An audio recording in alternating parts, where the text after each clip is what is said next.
बात मत चढ़ा, समझा? एक नौकरी से निकलने से पहले ये तो बता दीजिए मेरी गलती क्या है शेठ। मुझसे पूछेगा तू? कुत्ता मालिक के जूतन खाता है और तुझे याद दिलाना होगा कि तू कुत्ता है। मुझे अगर दिखाएगा तू मुझसे जबान लड़ाएगा तू? तेरी तो जबान मत लड़ा। चल लेके जा इसको, निकल लेके जा इसको, चल।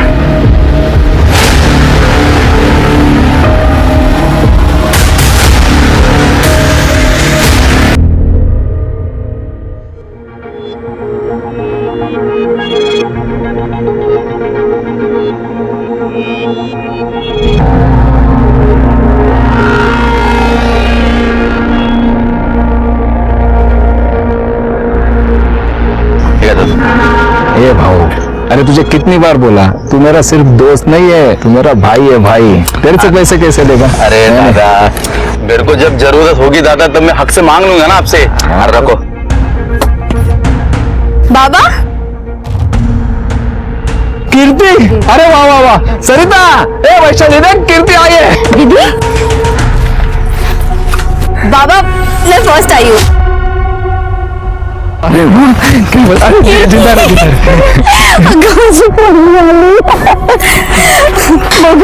कशी आहेस तू? अतुल, मेरे पूरे खानदान में सिर्फ मेरी बेटी है जो ग्रेजुएट हुई है। देखना, हम सबका नसीब बदल देगी अब। तूने तो सबका नाम रोशन कर दिया। वाह।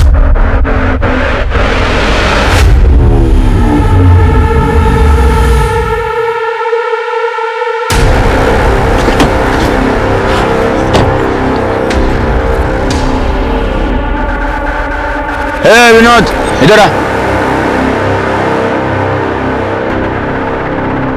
नमस्ते शेठ। देख, मालिक से कंपटीशन करने का नहीं। ये ढाबा बंद कर और अपने होटल पे आजा, काम पे लग जा। दुगनी तनख्वाह दूंगा। शेठ, मेरा ढाबा छोटा है लेकिन इसने हमें रोजी रोटी दी है, पहचान दी है। शेठ, अब हमें खुद के लिए काम करना है, खुद का मालिक बनना है ना बेटा? तो मालिक बनना चाहता है तू? मालिक बनना चाहता है तू? हाँ, मालिक बनेगा तू? ओ शेख, हाथ मत लगा मेरे बेटे को, नहीं तो ऐसा मंत्र फूकूंगी कि तेरा पूरा खानदान उल्टी करते करते मर जाएगा। रुक, आती हूँ। तेरी ये औकात कि तू मेरा ऑफर ठुकराएगा?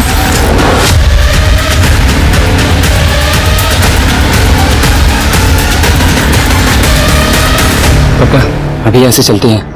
अरे तू, तुझे पता नहीं है तो किससे पंगा ले रहा है? अब आगे देख तेरे साथ क्या क्या होगा। उल्टी गिनती गिनना शुरू कर।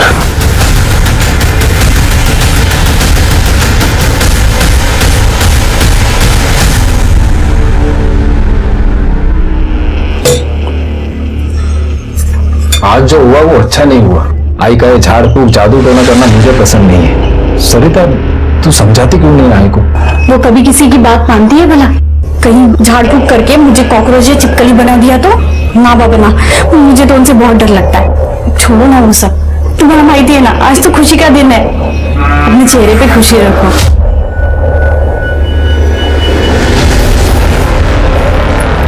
ये आज क्या कर रही थी यार सब? और तुम लोग कैसे रहते हो यहाँ?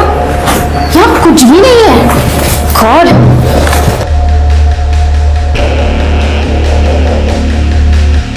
लो, अब लाइट भी चली गई। और वो ढाबा, वहां का तो पानी भी ना पीऊं मैं। लाइफ इज सो डिफिकल्ट यार। दीदी, आप शहर से आई हो ना, इसलिए आपको ना ये सब चीजों की आदत नहीं है। पर हम सब ना ये ढाबे से और जिंदगी से बहुत खुश हैं। तो क्या लाइफ टाइम ऐसी ही जिंदगी बिताने का इरादा है तेरा? हाँ, मैं इस माहौल में नहीं रह सकती। वाह, नेटवर्क भी नहीं है यहाँ। बस अब कीर्ति की अच्छी जॉब लग जाए, फिर ये ढाबा बंद करके आराम से जिंदगी जिएंगे। नहीं नहीं, ये ढाबा कभी बंद नहीं होगा। अहो, इसी ढाबे ने तो हमें 2 वक्त की रोटी दी है। अब तो कीर्ति भी यहाँ गई है। हम सब साथ में रहेंगे, मेहनत करेंगे और तरक्की भी करेंगे। ले बाबा, हाँ, जॉब के लिए तो मुझे शहर जाना ही पड़ेगा। और वैसे भी मैं यहाँ नहीं रह सकती। कैसे रह लेते हो आप लोग यहाँ? और अब आपको शहर भी तो नहीं लेके जा सकती ना, मेरे दोस्त हंसेंगे मुझ पर। मैं छुट्टियों में यहाँ आती जाती रहूंगी और घर पैसे भी भेज दिया करूंगी। बट प्लीज बाबा, मुझे ना यहाँ गांव में रहने के लिए फोर्स मत कीजिए। वाह बेटा वाह, तुझे यहाँ रहना पसंद नहीं है, लेकिन हम लोग ये जो रूखी सूखी खा रहे हैं ना, इसमें भी हम लोग यहीं सुखी हैं और यहीं खुश है। ये जो तू शहर की नौकरी, पैसा और वहाँ की जिंदगी की होशियारी बता रही है ना, वो सब हम लोगों के कारण। हम लोगों ने अपने सुख त्यागे हैं तेरे लिए। ये वैशाली, इसने पढ़ाई नहीं की ताकि मैं तुझे पढ़ा लिखा के बड़ा कर सकूं। तो कोई एहसान नहीं किया बाबा आपने जो किया ना, वो आपकी जिम्मेदारी थी, आपका फर्ज था। मैं भी पैसे भेजकर अपना फर्ज निभाऊंगी। मैं ना घर से दूर जा रही हूँ, कोई रिश्ता नहीं तोड़ रही हूँ आपसे। पढ़ा और पढ़ा अपना बेटी को। कहा था ना मैंने, शहर जाते ही लड़कियों के दिमाग में हवा लग जाती है। अभी इसे अपने परिवार की शर्म आने लगे। तेरी शर्म आती है उसको? क्या रे, इसलिए सिखाए तुझे? कीर्ति सुन। कीर्ति तू कल ही चली जा। पर कैसे आई? आपने देखा ना बाबा कैसे। तू परेशान मत हो, बाबा को मैं समझाऊंगी। देख, समझने में थोड़ा समय लगेगा पर समझ जाएंगे। लेकिन तुझे जब भी समय मिले तो हमें मिलने चली आना, ठीक है? ठीक है दीदी, आप परेशान बिल्कुल मत हो, मैं यहाँ सब संभालूंगी। और आई दीदी, अगर घर से दूर भी जा रही है तो घर के लिए ही ना। और देखना दीदी अपने नाम के साथ पूरे खानदान का नाम रोशन करेंगी, है ना?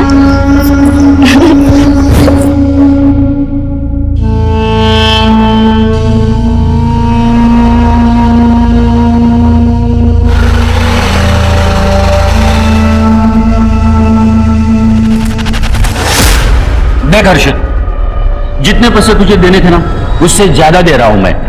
1 साल पहले मैंने तुम्हारे कहने पर मार्केट में से पैसा उठाया था। तुम्हारा काम भी हो गया है, माल की सारी डिलीवरी भी हो गई है। अब तो मेरा पैसा दे दो, नहीं तो मैं बर्बाद हो जाऊंगा। जितना दे रहा हूं वो चुपचाप ले ले, वरना ये 2 लाख रुपए भी नहीं मिलेंगे तुझे। अगर मुझे मेरे 15 लाख रुपए नहीं मिले ना, तो मैं तुम्हें और तुम्हारे खानदान को खत्म कर दूंगा। अपना हिसाब पूरा हो गया, चल निकल। निकल, चल निकल। अगर तुम्हें खत्म नहीं किया ना, तो मेरा नाम भी हर्षद चौहान नहीं। अरे चल। आ गया है खत्म करने वाला। सुभद्रा भाई, मुझे बदला चाहिए। हो गया तेरा काम। अगले 24 घंटे में जो तू चाहता है वो तुझे मिल जाएगा।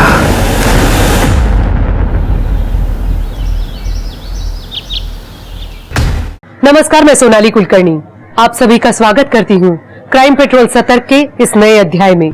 21वीं शताब्दी में जहाँ दुनिया दूसरे ग्रहों पर जाने के लिए प्रयास कर रही है, वहीं हमारे देश में ऐसे भी लोग हैं जो ऐसी चीजों में विश्वास करने लगते हैं जिनका अस्तित्व भी नहीं होता। कभी कभी इंसानी दिमाग को समझ पाना बहुत कठिन हो जाता है। इंसान की सोच पर गिरा पर्दा कई बार उसे वो सब कुछ करने पर मजबूर कर देता है जो उसे गुनाह के रास्ते पर ले जाता है। क्या गायकवाड़ परिवार की औरतों के साथ जो हुआ वो भी किसी ऐसी ही मानसिकता का परिणाम था?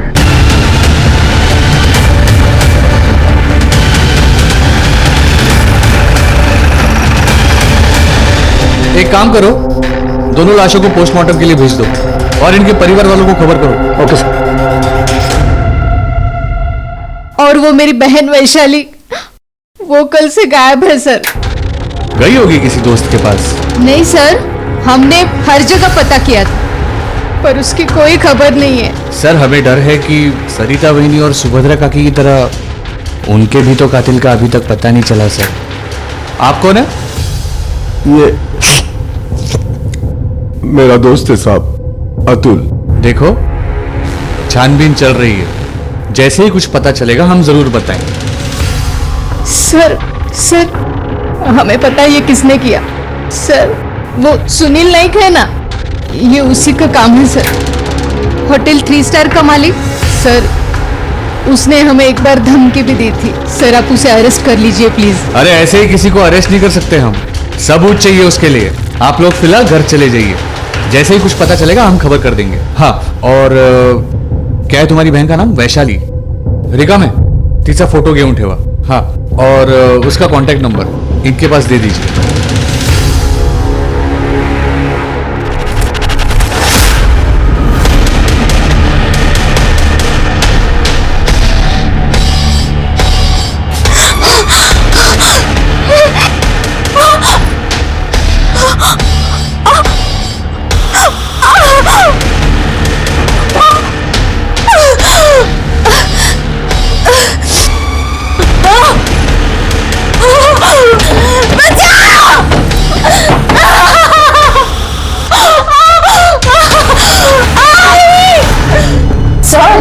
सर 2 दिन हो चुके हैं, मेरी बहन अब तक घर नहीं आई. आप कुछ कर क्यों नहीं रहे? बात भी होगी किसी के साथ. ये क्या बकवास है?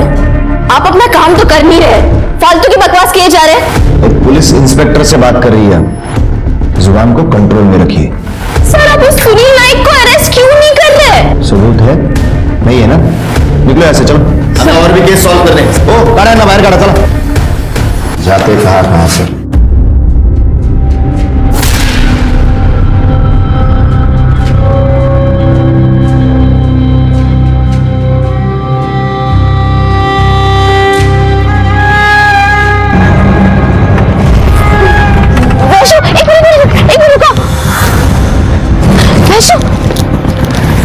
वैशु, क्या हुआ तुझे?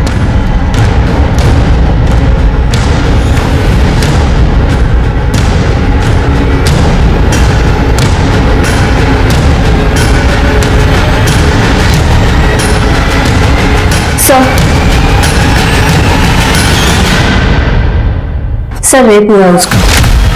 शॉक में है, इसके लिए कुछ रिएक्ट नहीं कर रही है. Excuse me.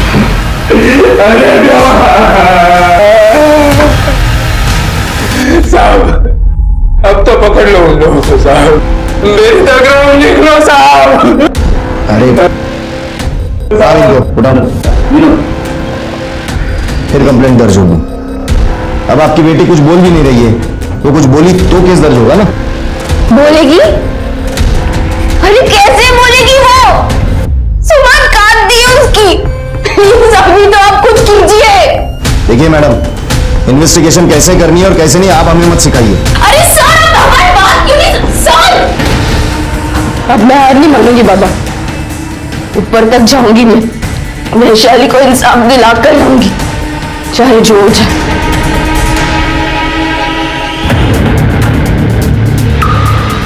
कोई टेंशन तो नहीं होगा ना? अरे आप चिंता मत करो, सब ठीक हो जाएगा. मैं हूं ना, सब बंदोबस्त कर दिया है मैंने. उस पर ऐसा प्रेशर डालूंगा ना कि वो केस वापस ले ले. बस आप बाकी के पैसे जल्द से जल्द दे दो, हो जाएगा. ऐशु, ऐशु बोलना, किसने किया तेरे साथ ये सब? बोलना वैशु, किसने अगवा किया तुझे?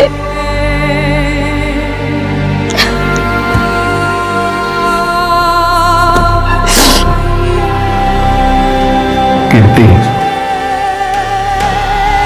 हाँ बाबा. दे बेटा.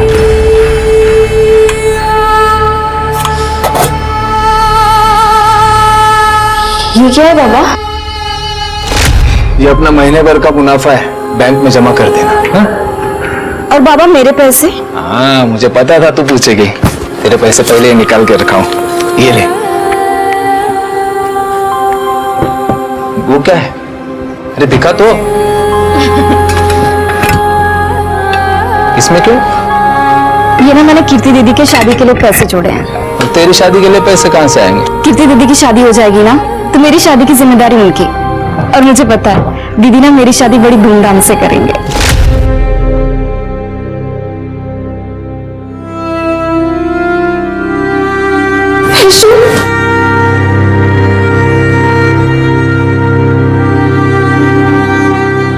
बेटा पुलिस हमारे लिए कुछ नहीं करने वाली. जो भी हुआ उसे बुरा सपना समझ के भूल जाना ही बेहतर होगा. नहीं बाबा, मैं कोशिश किए बिना इतनी आसानी से हार नहीं मानूंगी.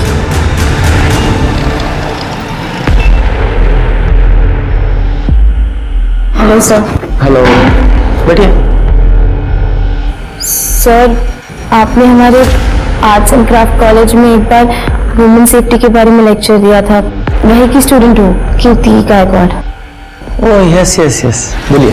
सर वो मेरी बहन के साथ रेप हुआ है और मेरी माँ और दादी का भी खून हो गया है। वहाँ की पुलिस हमें बिल्कुल सपोर्ट नहीं कर रही है, वो हर एक चीज को नजरअंदाज कर रही है सर।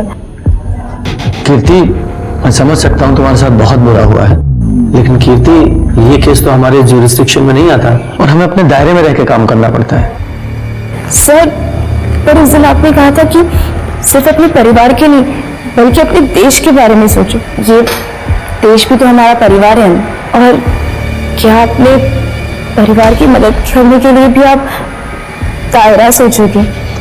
सर आप मेरी आखिरी उम्मीद हो सर, प्लीज। आप क्राइम ब्रांच के इतने बड़े ऑफिसर हो, भगवान ना करे कल को आपकी बेटी के साथ कुछ गलत हो जाए तो तब भी आप दायरा सोचोगे क्या? Sorry sir. सर ये केस वर्दपगांव पुलिस स्टेशन के अंडर आता है। हाँ, लेकिन सभी इस तरह सोचने लगेंगे तो इंसाफ कैसे होगा? मैं हायर अथॉरिटी से बात करता हूँ, पर ये वर्दम भी तो हमारे नासिक में ही आता है। जी सर। सतीश, कभी कभी हमें अपने कद से ऊपर उठ कर सोचना पड़ता है। मुझे इस केस की फाइल जल्द से जल्द चाहिए। मिल जाएगी सर।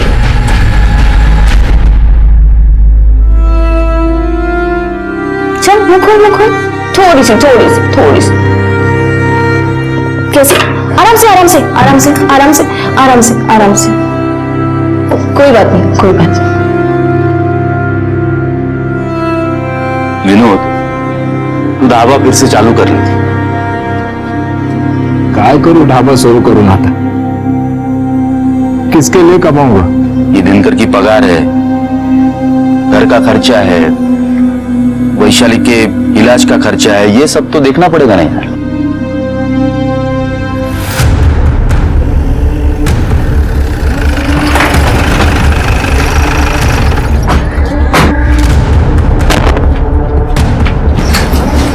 कीर्ति और वैशाली का घर यही? जी सर। सर आप यहाँ? हाँ, मैंने हायर अथॉरिटी से बात की एंड दे एग्रीड। ये केस हम हैंडल कर रहे हैं। Thank you sir. वैशाली कहाँ? वैशु? वैशाली बेटा, बता सकती हो तुम्हारे साथ ये सब कुछ किसने किया? सर डॉक्टर ने कहा इसे शॉक लगा है, इसीलिए ये रिएक्ट नहीं कर पा रही। मैंने स्टेट गवर्नमेंट के मेडिकल ऑफिसर से बात की है, वैशाली की दोबारा से जांच कराएंगे।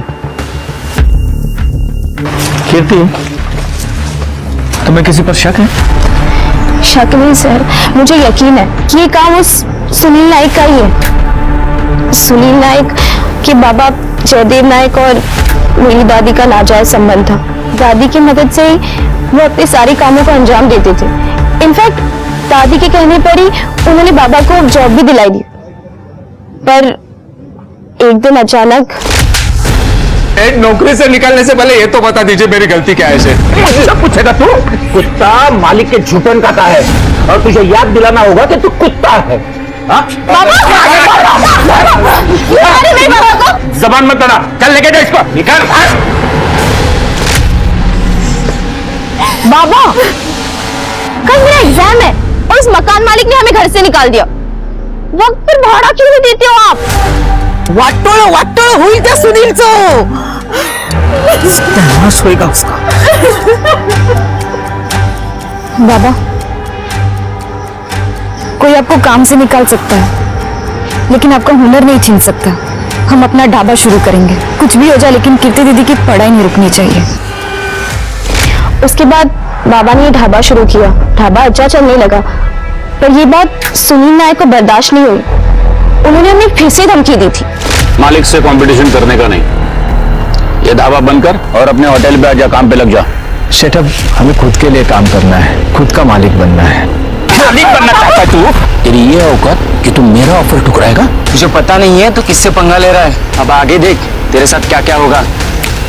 उल्टी गिनती गिनना शुरू कर। मुझे पूरा यकीन है ये काम उस सुनील नायक का ही है। झूठ बोल रही है ये लड़की। काम पे चोरी करते वक्त पकड़ा गया था इसका बाप, इसलिए निकाल दिया था उसे। और इसके ढाबे से मुझे क्या प्रॉब्लम होने वाली है? 2 टके का इसका ढाबा। 2 टके किसको बोला? देखा सर, इन्होंने मेरे बाबा को देखा धमकी देखा दी कैसे थी। जबान लड़ा। कीर्ति प्लीज।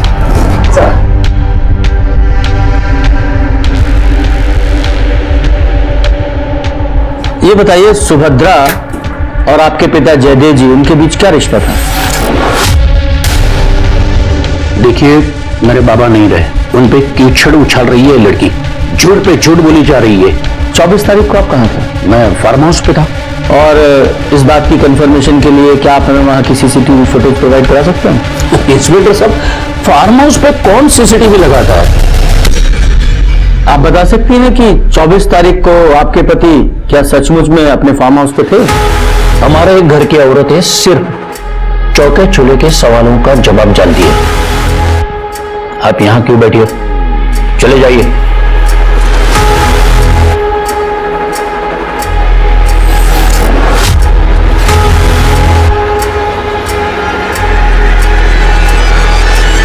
कीर्ति, तुम्हारे इस बिहेवियर से केस भी कर सकता था।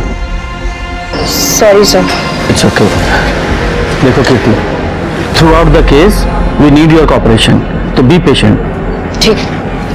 सतीश, मुझे सरिता और सुभद्रा की पोस्टमार्टम रिपोर्ट चाहिए। जी सर। सर, सरिता और सुभद्रा के पोस्टमार्टम रिपोर्ट के मुताबिक उनके कत्ल के पहले उन्हें बहुत बेरहमी से मारा गया था। मल्टीपल फ्रैक्चर्स भी है और कातिल ने मर्डर वेपन जो यूज किया है उसे धार भी नहीं थी। शायद इससे यह लगता है कि कातिल पेशावर नहीं है, सब्जी काटने वाला चाकू होगा शायद। तो मिस्टर योगेश शिंदे सर। इस केस के इंचार्ज आप हैं? जी। आपको क्राइम सीन के आसपास कोई मर्डर वेपन मिला? No sir. अब इस पोस्टमार्टम रिपोर्ट के हिसाब से जहां सुभद्रा और सरिता का खून हुआ, वहां उन दोनों के अलावा किसी तीसरे आदमी के भी खून के ट्रेसेस मिले हैं। आपने पता लगाने की कोशिश की वो खून किसका था? और इसके अलावा सरिता के नाखूनों में किसी इंसान की स्किन के ट्रेसेस मिले हैं। आपने जांच की वो किसके थे? इंक्वायरी चल रही है सर। मिस्टर योगेश, इंक्वायरी तो अब आप पर चलेगी। सतीश, तो काम करो, ये विनोद, सरिता और सुभद्रा तीनों के कॉल रिकॉर्ड्स निकालो। और वो सुनील, उसकी भी पूरी कुंडली चाहिए मुझे। और जहां सरिता और सुभद्रा की लाश मिली थी वहां एक फॉरेंसिक टीम को भेजो और आसपास के सारे इलाकों को सर्च करो, देखो कुछ मिलता है क्या। Okay sir. इस ऑपरेशन की पूरी डिटेल्स मेरी टेबल पर मुझे चाहिए। Okay sir. और तुम सर। अपने रिटन एक्सप्लेनेशन के साथ तैयार रहना।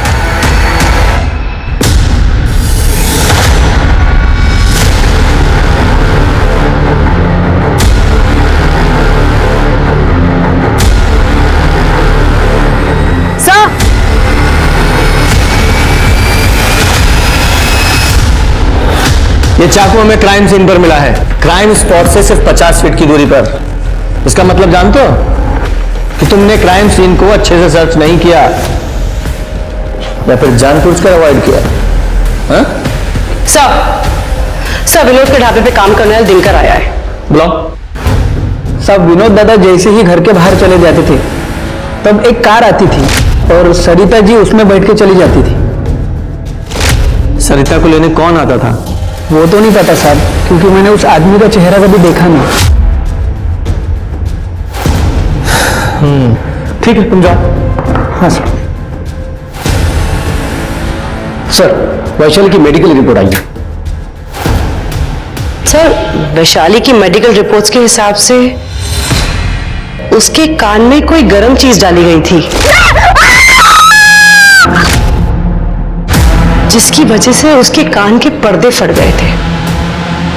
What? और क्या क्या सुनना बाकी है। और इसीलिए वैशाली को हमारी बातें सुनाई नहीं दे रही हैं। कीर्ति, देखो, वैशाली का बयान, उसके साथ क्या हुआ ये जानना हमारे लिए बहुत जरूरी है। क्या तुम वैशाली से कागज पर लिखकर पूछ सकती हो कि उसके साथ क्या क्या हुआ था, किसने किया था? सर, वो वैशाली पढ़ लिख नहीं सकती। तुम ग्रेजुएट हो और वो पढ़ लिख भी नहीं सकती, ऐसा क्यों? बाबा के पास इतने पैसे नहीं थे कि वो हम दोनों को पढ़ा सके, इसलिए बाबा ने मुझे पढ़ाया और वैशाली ढाबे पर उनकी मदद करती थी। इस केस के दरवाजे तभी खुलेंगे जब वो कुछ बताए। तो कोशिश करती हूँ सर। वैशु, वैशु उधर देख। तुझे ये सब किसने किया? किसने मारा तुझे? बोल ना। देख बेटा, ऐसे चुप रह के नहीं होगा। देख देख मुझे देख, प्लीज कुछ बता। नहीं, ऐसे रोती नहीं वैशु, हम हार नहीं मानेंगे, ठीक है? तूने आज तो मेरा साथ दिया है ना, अब मेरी बारी है। हाँ हाँ, मैं तुम दोनों का ख्याल रखूंगी, बाबा और तुम्हारा। हाँ, तुम बिल्कुल चिंता मत करो, सब ठीक हो जाएगा।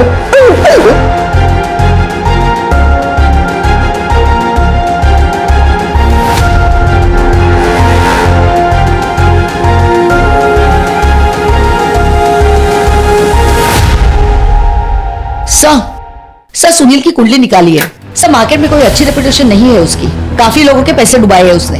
और सर एक बात और, सर सुनील का बेटा वीरेंद्र उसके साथ ही काम करता है। सर हमने वैशाली और सरिता के फोन रिकॉर्ड्स निकलवाए। सर सरिता को पिछले 15 दिनों में इस नंबर से काफी सारे फोन आए थे और यही नंबर वारदात के दिन विनोद के घर के आसपास भी पाया गया था। और जब हमने सरिता के फोन का मैसेज बैकअप लिया और इसी नंबर से सरिता को ये मैसेज आए थे। बुलाओ इसको। Okay sir.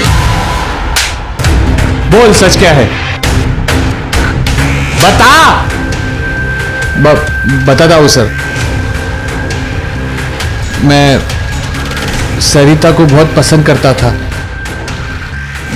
मेरी दिल की बात उसे मैं बताना चाहता था, लेकिन मेरी हिम्मत नहीं हो रही थी। फिर मैंने एक दिन देखा कि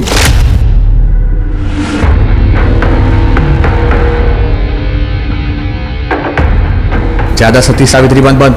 मेरे को पता है तेरा किसके साथ चक्कर चल रहा है, कहाँ जाती है, किसको मिलती है, सब मेरे को पता है। तो मेरे साथ चलने में क्या प्रॉब्लम है तेरे को? देख, मैं जो कुछ भी कर रही हूँ वहां पर, वो मेरी एक मजबूरी है, या फिर ये समझ ले कि मेरे लिए वो एक श्राप है। तो मैं बोलता हूँ वो मेरे साथ करने, तो मुझे तुझे मजबूर करना पड़ेगा। और ये सब देखकर तुझे गुस्सा आया और तूने सरिता को मार दिया? नहीं सर, मैंने उसे नहीं मारा। झूठ मत बोल। 15 तारीख को तेरे घर की लोकेशन विनोद के घर के आसपास की है। हाँ, मैं सरिता से मिलने गया था, लेकिन जब मैं वहां पे गया तो उसके घर पे ताला लगा हुआ था। फिर मैं वापस चला आया सर। सरिता किसके साथ थी? कहाँ देखा था उसे? बोल। सर वो सुनील के घर के बाहर थी। मतलब सरिता और सुनील। सतीश एक काम करो, सुनील के पास कई गाड़ियां हैं ना? हाँ सर। उन सब की डिटेल्स निकालो विद फोटोग्राफ। Okay sir. ये कार थी? नहीं साहब। हाँ, यही कार थी सर। सरिता तुमसे मिलने यहां तुम्हारे घर पर भी आती थी और तुम्हारे फार्म हाउस पर भी जाती थी। सतीश जरा वो गाड़ी दिखाओ। यही ना तुम्हारी गाड़ी जिसमें तुम सरिता को पिकअप कराते थे? और तुम झूठ नहीं बोल सकते क्योंकि इसका एक चश्मदीद गवाह भी है हमारे पास, जिसने सरिता को तुम्हारे घर के बाहर कई बार देखा। अब ये बताइए कि सरिता के साथ तुम्हारे संबंध थे या नहीं? थी। सिर्फ जिस्म ना। मैं उसे पैसे देता था। जो काम तुम्हारे पिताजी जयदेव ने सुभद्रा के साथ किया था, वही काम तुमने सरिता के साथ किया, उसके साथ जबरदस्ती संबंध बनाकर। जी देखिए, जो भी था राजी खुशी था, कोई जबरदस्ती नहीं की उस पे। सरिता से आखिरी बार कब मिले थे? 14 मार्च को आखिरी बार मिले थे।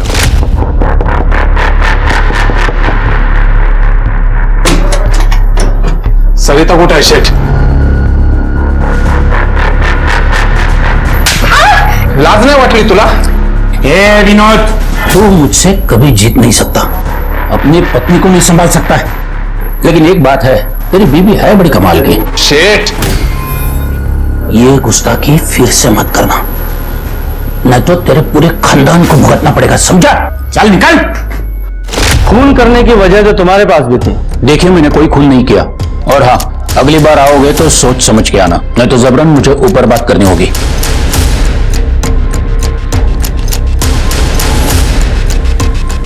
सतीश, इस विनोद ने हमें सरिता और सुनील के संबंधों के बारे में पहले क्यों नहीं बताया? क्या हो सकता है जो लोग छुपा रहे हैं?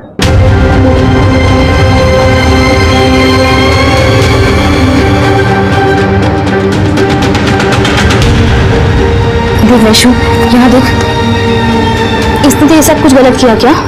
हाँ वैशु प्लीज यहाँ देख। मैं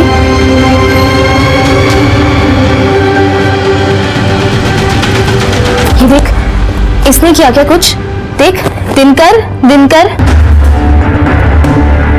बोल वैशु। अतुल अंकल, इन्होंने कुछ किया? बोल वैशाली, कुछ तो इशारा कर। ऐसे चुप रहने से कुछ नहीं होगा।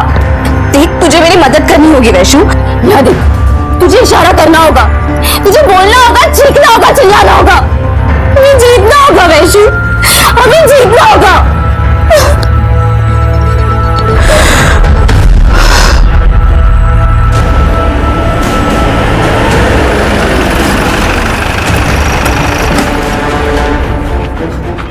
साहब, मैंने ये बात छुपाई क्योंकि अगर ये बात बाहर आ जाती तो खानदान के साथ साथ सरिता की भी इज्जत चली जाती। कहीं ऐसा तो नहीं कि तुम्ही ने गुस्से में आकर अपनी पत्नी सरिता को मार डाला और तुम्हें मारते हुए तुम्हारी आई ने तुम्हें देख लिया तो उन्हें भी मार दिया? नहीं साहब, सरिता की तो कोई गलती थी ही नहीं, वो तो बेचारी मजबूर थी। मेरे आई ने उसे ये सब काम करने के लिए उकसाया था। मेरे आई जादू टोना जानती थी, उसके खिलाफ जो भी चला जाता है वो जादू से उसे अपने वश में कर लेती थी। साहब, सरिता ने डर के कारण ये काम किया था। आई तूने ऐसा क्यों किया? भूल गए? अपने सिर पे जो छत है वो उन्हीं की देन है। नाइक परिवार के बहुत एहसान है अपने ऊपर, इसलिए उसने जो मांगा मैंने दे दिया। देवदत्त साहब को मैंने मरते वक्त वचन दिया था, उनकी हर ख्वाहिश पूरी करूंगी मैं। और इसीलिए तूने अपने काले जादू का डर दिखाकर अपनी बहू को उसके पास भेज दी। अरे आई, उस सुनील के बाप ने पहले तुझे अपनी दूसरी बीवी बना के रखा और अब तूने खुद अपनी बहू को उसके बेटे के लिए चुना। आई, वो लोग हमें जन्मों जन्मों तक अपने चंगुल में फंसा के रखना चाहते हैं।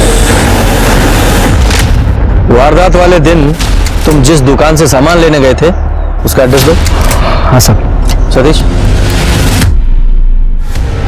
ये हमारे पास 3 सस्पेक्ट हैं, विनोद गायकवाड़, सुनील नायक और ये अतुल सावंत। लेकिन वैशाली के साथ ये सब कुछ किसने किया उसके बारे में पता नहीं चल रहा है।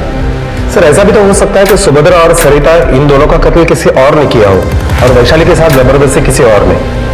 हो सकता है। एक काम करो, इस केस से जुड़े जितने भी प्राइम सस्पेक्ट हैं सब पर नजर रखो, देखो कौन किससे मिलता है, कहां मिलता है, क्या बातें करता है।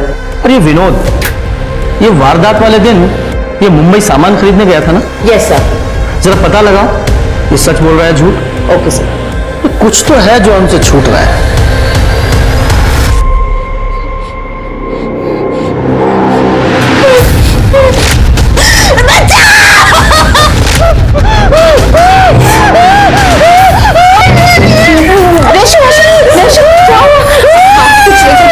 कुछ नहीं बेटा, मैं यहाँ पे।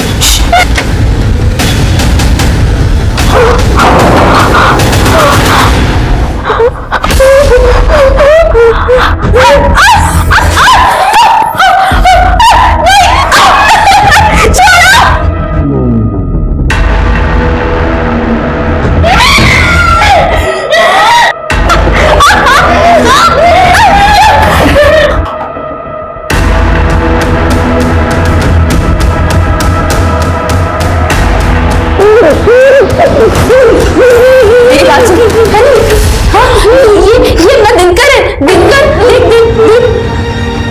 हाँ, इसने मेरे कहने पर ये सब किया, मैंने कहा उसे। हाँ, वैशु प्लीज प्लीज, तेरे साथ यही सब हुआ ना? किसने किया? हाँ, किसने किया बेटा? प्लीज प्लीज कुछ बोल प्लीज। हाँ, कहा क्या? घर हाँ।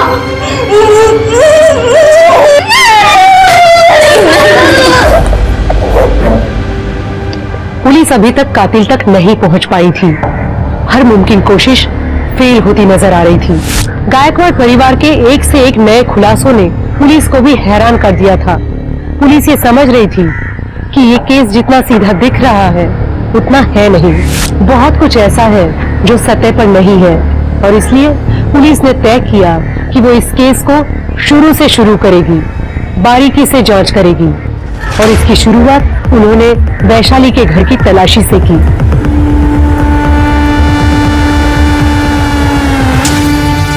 सर ये देखिए, ये पायल मिली है। पायल? ये वैशाली की पायल है? इतनी महंगी पायल हम लोग नहीं खरीद सकते साहब, ये हमारी नहीं है। ये तू जानती इस पायल को? हाँ?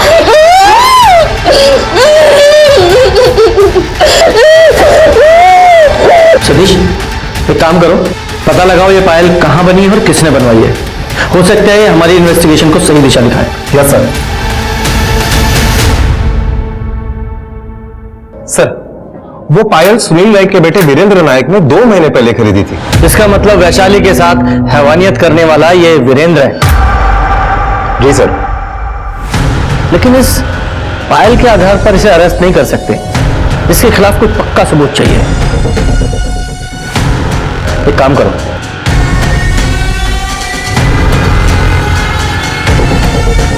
कीर्ति, कैसे भी करके हमें वैशाली से बात करनी पड़ेगी, क्योंकि सिर्फ एक वही जरिया है हमारे पास।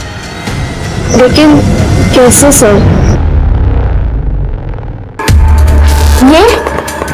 ये तुम्हें कहाँ ले कहाँ?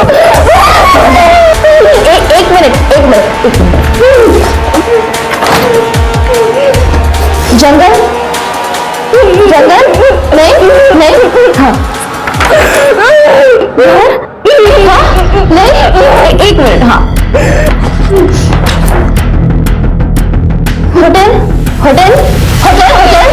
होटल में? हाँ, वेरी गुड। कीर्ति, जरा पूछो होटल में कहाँ? कहा? एक मिनट।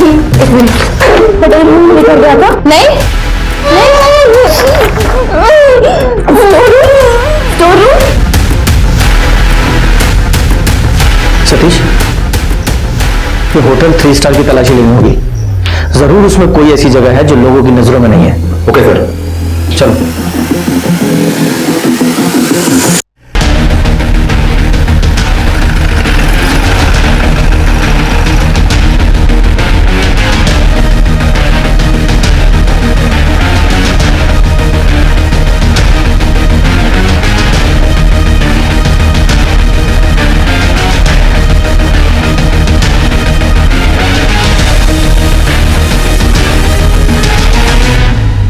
खिड़कियां खोलो।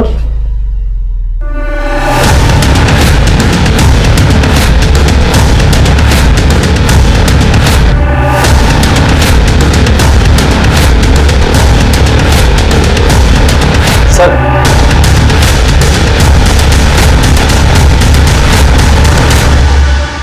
ये फॉरेंसिक टीम बुलाओ। लगता है वैशाली के साथ हैवानियत यहीं पे हुई है। सर, रूम में जो बाल और ब्लड सैंपल मिले हैं वो वैशाली के हैं, और कुछ सीमेंट सैंपल भी मिले हैं। तो उठाओ उस वीरेंद्र नायक को। Okay sir. एक मिनट, मेरे लड़के को कहाँ लेके जा रहे हो? बार फोन करूं बेचारा। अरे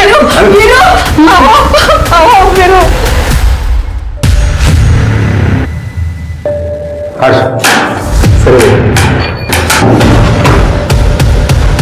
ये देखिए सर। तृप्ति, ये पायल देख रहा है? पहचानता है इसे? वैशाली के घर से मिली है हमें। तूने खरीदी थी ना?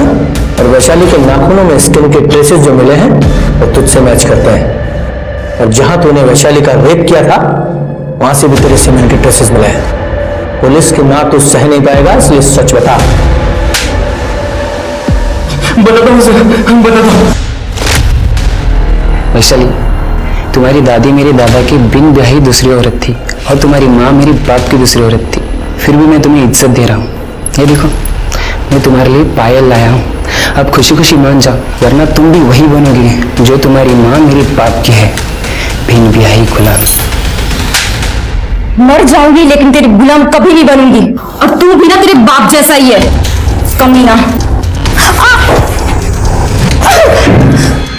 और तभी मैंने सोच लिया कि इसका बदला मैं जरूर लूंगा।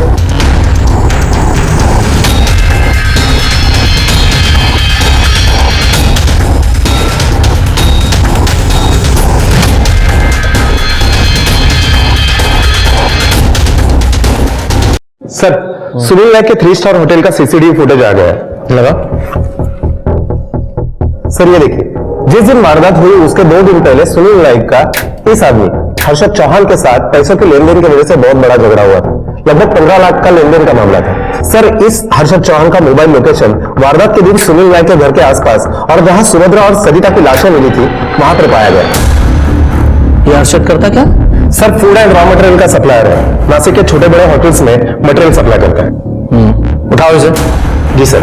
सर, और एक बात, इस हर्षद चौहान की पीएसआई योगेश शिंदे के साथ अक्सर बातें हुआ करती थी।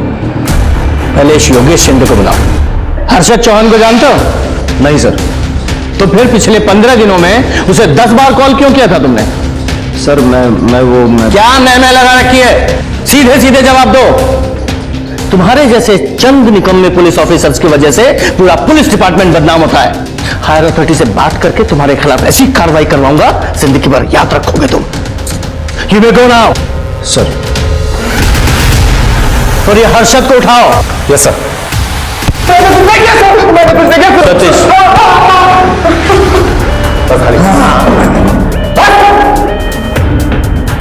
देख हर्षद, तेरे खिलाफ हमारे पास बहुत सारे सबूत है। जिस समय सरिता और सुभद्रा का खून हुआ, तेरी फोन की लोकेशन उसी एरिया की है। और उसके अलावा उस क्राइम स्पॉट पे जो तीसरे आदमी का खून मिला, वो तेरे ब्लड से मैच हुआ है। दिनेश, ये चाकू देख रहा है? इसी से मारा था ना तूने सरिता और सुभद्रा को। तेरे फिंगरप्रिंट्स मैच हुए इस चाकू पे। और इतने सबूत काफी है तेरे ऊपर केस बनाने के लिए और तुझे सजा दिलाने के लिए। अब सीधे सीधे बताएगा या और मार खाएगा? सतीश, ये ऐसे नहीं बोलेगा। सर, मैं बताता हूँ सर। वो सुनील नायक ने मेरे 15 लाख रुपए डुबाए थे सर। मैं बर्बाद हो गया था सर। फिर मुझे सुनील नायक से बदला लेना था, इसीलिए मैं सुभद्रा बाई के पास गया था। सुभद्रा बाई, मुझे बदला चाहिए। अगले 24 घंटे में जो तू चाहता है वो तुझे मिल जाएगा। दूसरे दिन मुझे एक कॉल आया। सुभद्रा और सरिता का खून करने के लिए मुझे 15 लाख की सुपारी मिली थी। मुझे पैसों की बहुत जरूरत थी, तो मैंने सोचा कि मुझ पर कोई शक नहीं करेगा। फिर जैसे विनोद काम से बाहर निकला, फिर मैं उसके घर गया। सुभद्रा भाई, विनोद भाई का एक्सीडेंट हो गया। क्या? कहाँ? हर्षद? हर्षद, क्या बोल रहे हो? कहाँ हुआ बताओ तो। पता नहीं, लेकिन विनोद भैया का एक्सीडेंट हो गया, उन्हें अस्पताल लेके गए। चलिए जल्दी चलिए। अरे क्या हुआ? देखता हूँ, एक मिनट देखता हूँ। जल्दी देखो हर्षद। देख रहा हूँ। अरे देख, जल्दी जल्दी जाना है। हाँ? कोई टेंशन तो नहीं होगा ना? अरे आप चिंता मत करो। अब उस पर ऐसा प्रेशर डालूंगा ना कि वो केस वापस ले ले। काम हो जाने के बाद मुझे मेरे पैसे मिल गए थे, और मुझे यह भी पता चल गया था कि मुझे सुपारी किसने दी थी।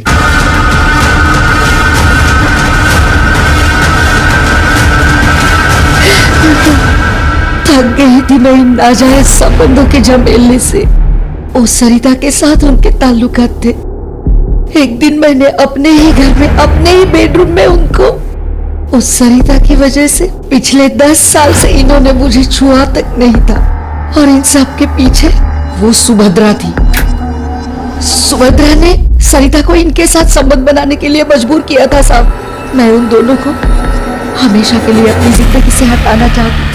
अगर मुझे मेरे 15 लाख रुपए नहीं मिले ना, तो मैं तुम्हें और तुम्हारे खानदान को खत्म कर दूंगा। अपना हिसाब पूरा हो गया, चल निकल। मैंने ही हर्षद को फोन करके उन दोनों की सुपारी दी थी, और उसका काम खत्म होने के बाद मैंने बाकी के पैसे दिए थे साहब। सरिता बेचारी तो खुद तुम्हारे पति के जाल में फंसी हुई थी। एक बेगुनाह का कत्ल किया है तुमने। अब सड़ो सारी जिंदगी जेल में।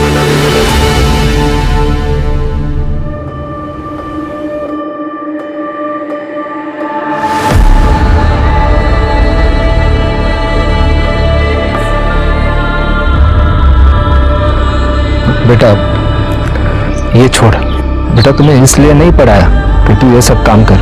तू मेरी बहादुर बच्ची है, तू नौकरी कर, हम सबका नाम रोशन कर। तेरी माँ की भी यही इच्छा थी। बेटा तू शहर चली जा और जब तुझे छुट्टी मिले हमें मिलने के लिए आ जाया करना। नहीं बाबा, मैं यहाँ अब दोनों के साथ रहूंगी, ढाबा संभालूंगी मैं। तू चिंता मत कर, ये ढाबा अब कभी बंद नहीं होगा।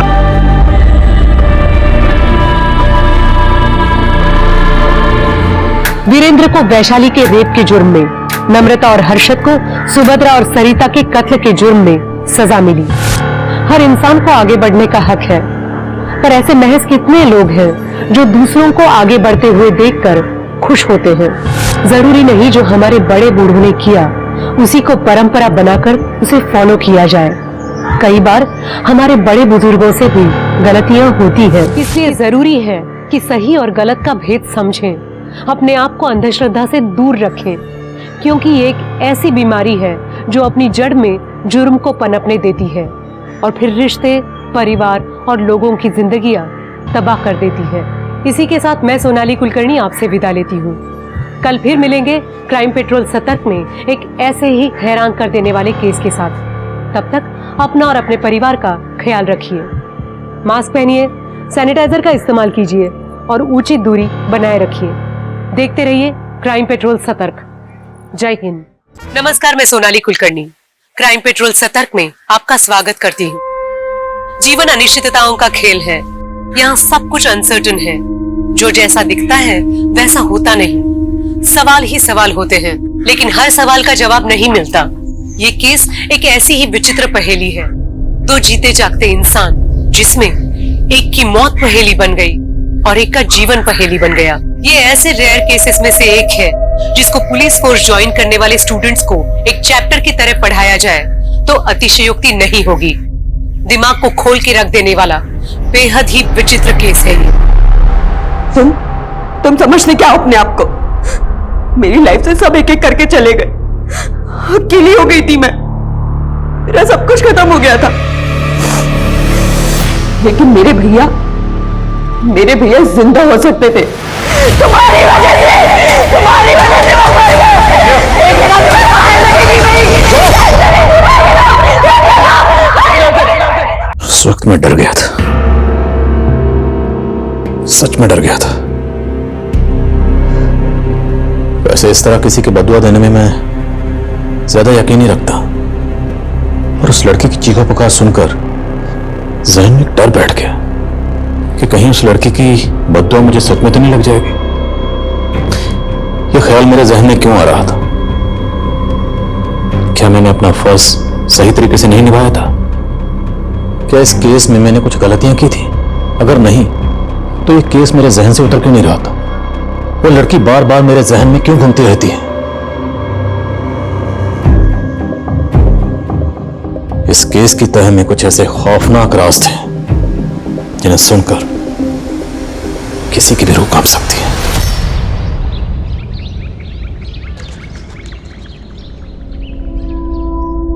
जब लोगों की भीड़ में भी आपसे कोई हालचाल पूछने वाला, आपके दिल की बात करने वाला ना हो, तो लोग अकेले से हो जाते हैं।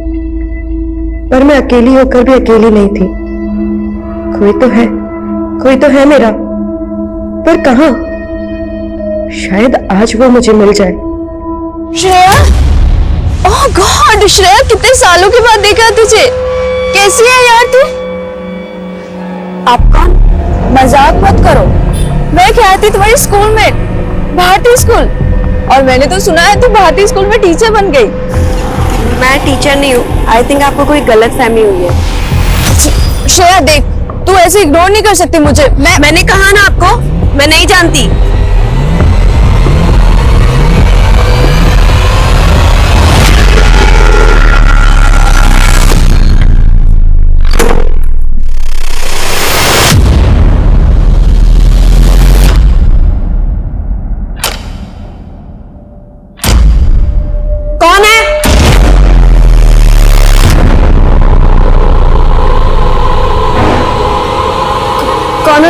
रुक, इसको पकड़, रुक, पकड़ इसको। छोड़ इसको, कोई और आ गया तो मुसीबत हो जाएगी, निकलते हैं यहाँ से।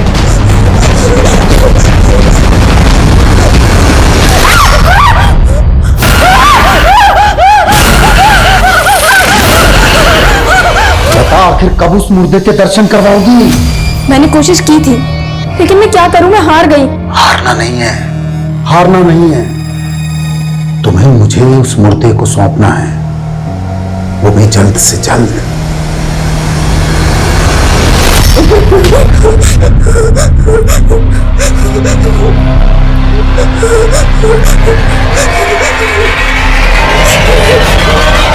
हेलो, क्या? नहीं नहीं, तुम मत आओ, मैं आऊंगी। मेरा पति घर पे है, ठीक है? बाय। क्यों?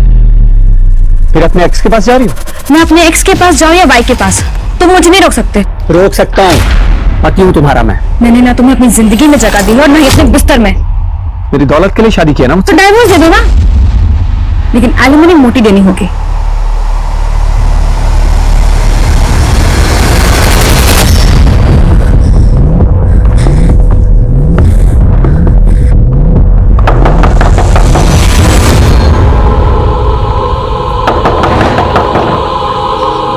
कौन है? श्रेया, मैं अविनाश।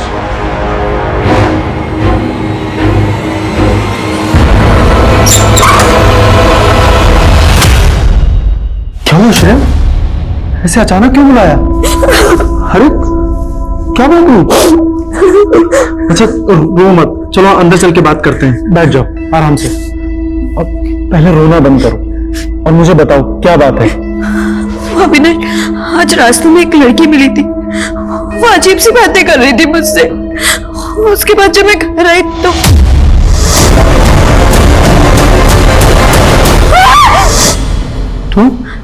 तो क्या हुआ? और कैसी लड़की? किसकी बात कर रही हो? कुछ नहीं, वो बहुत अकेलापन महसूस कर रही थी, इसलिए मैंने तुम्हें कॉल किया। हाँ तो अच्छा किया ना Shreya. Don't cry, don't cry, मैं आ गया ना। अविनाश, तुम मुझे कभी छोड़कर तो नहीं जाओगे ना? कैसी बात कर रही हो Shreya? I want to marry you.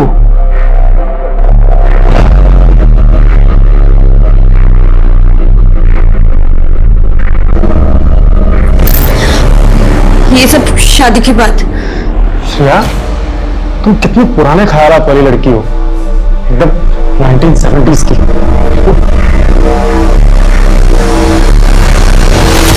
Avinash, अब क्या हुआ? तुम तो बुरा मान गए। तुम्हें नहीं पता मैं किस प्रॉब्लम से गुजर रही हूँ। कैसी प्रॉब्लम? बताती हूँ। एक काम करो, तुम बाहर चलकर बैठो, मैं कॉफी बना कर लेकर आती हूँ, फिर आराम से बैठ करके बातें करेंगे। हाँ, वैसे भी हमारे बीच बातों के अलावा होता ही क्या है।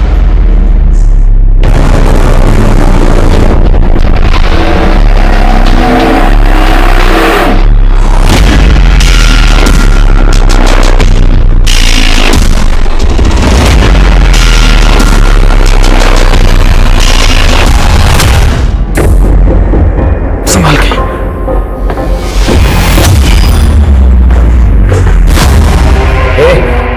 तेरी हिम्मत कैसी है मेरे घर में घुसने की? Excuse me, he's not going anywhere. सुनिए, तुम समझाओ, मैं थक गई। जतिन, यू नो तेरा और नीना का कुछ नहीं हो सकता। There is no future, so it's better कि तू इसे डाइवोर्स हो जाए। तू मुझे बताएगा कि मुझे मेरी बीवी के साथ क्या करना चाहिए, क्या नहीं करना, बता तुम कुछ। हेलो पुलिस, मेरा पति किसी का कत्ल कर रहा है। क्या हुआ? तुम लोग क्यों गए? मारो उसे, मारो उसे, वरना वो तुम्हें मार देगा।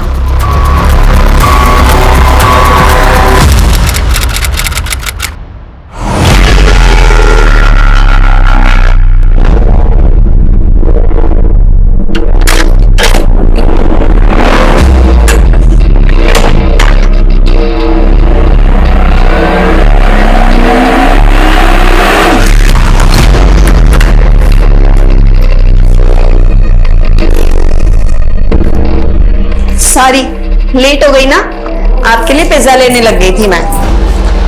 वैसे आपको पता है अविनाश ने मुझसे मिलना बंद कर दिया है। आपको तो ये अकेलापन काटने को नहीं दौड़ता होगा ना। अब ऐसे रिएक्ट मत कीजिए, मुझे पता है आप भी अकेले हो, तभी तो हमारा रिश्ता बना है ना। ये लो खाओ।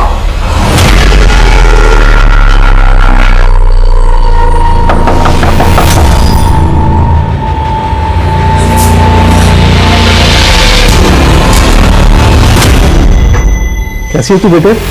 पापा, आप यहाँ क्या कर रहे हैं? Leave me alone. अरे बात तो पापा से इतना नाराज नहीं होते बेटा। आज मैं तेरी और तेरे भाई की सारी शिकायतें दूर कर दूंगा। बुला उसको तू। जतिन! भैया यहाँ नहीं है। क्यों, कहाँ गया वो? पता नहीं, आपकी वजह से भैया ने मुझे अकेला छोड़ दिया। और वैसे भी आपको कौन सी हमारी पड़ी है? आप जाइए अपनी उस गर्लफ्रेंड के पास, जाइए जाइए यहाँ मुझे से। बात करनी है श्रेया। मुझे आपसे कोई बात नहीं करनी अरे है। क्या कर रही तू? मुझे सुन तो सही। अरे बात तो सुन श्रेया।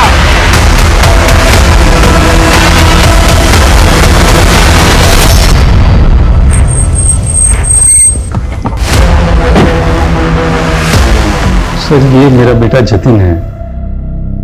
ये अचानक कहाँ गायब हो गया, कुछ पता नहीं चल रहा है। मेरी बेटी इसे कई महीनों से ढूंढ रही है, लेकिन कुछ पता नहीं चल रहा है। आपका बेटा इतने लंबे अरसे से गायब है, तो आप लोग मिसिंग कंप्लेंट लिखवाने के लिए अभी क्यों हैं? असल में बिजनेस के सिलसिले में मैं आउट ऑफ टाउन था। कल ही जब वापस लौटा हूं तो मेरी बेटी ने बताया कि 3 महीनों से ये घर ही नहीं आया। हाँ, लेकिन आपकी बेटी तो यही थी। 3 महीनों से आपका बेटा गायब है, उन्होंने भी कोई मिसिंग कंप्लेंट नहीं लिखवाई। दरअसल मेरी बेटी मुझसे नाराज चल रही है। वो मुझे कुछ बता ही नहीं रही है। मुझे कुछ सही नहीं लग रहा है।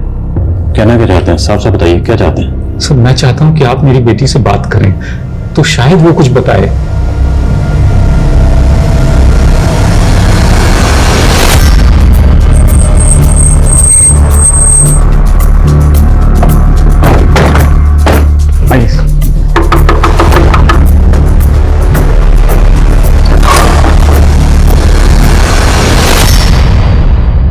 आपका भाई पिछले 3 महीने से गायब है। आपको जरा भी फिक्र नहीं कि आपका भाई कहाँ है? आपने पुलिस में रिपोर्ट भी नहीं लिखवाई। आपके पापा आए तब उन्होंने रिपोर्ट की, आपने क्यों नहीं लिखवाई? क्योंकि सर भैया मिसिंग है ही नहीं, ये तो इनका ड्रामा है मुझे और भैया को परेशान करने का।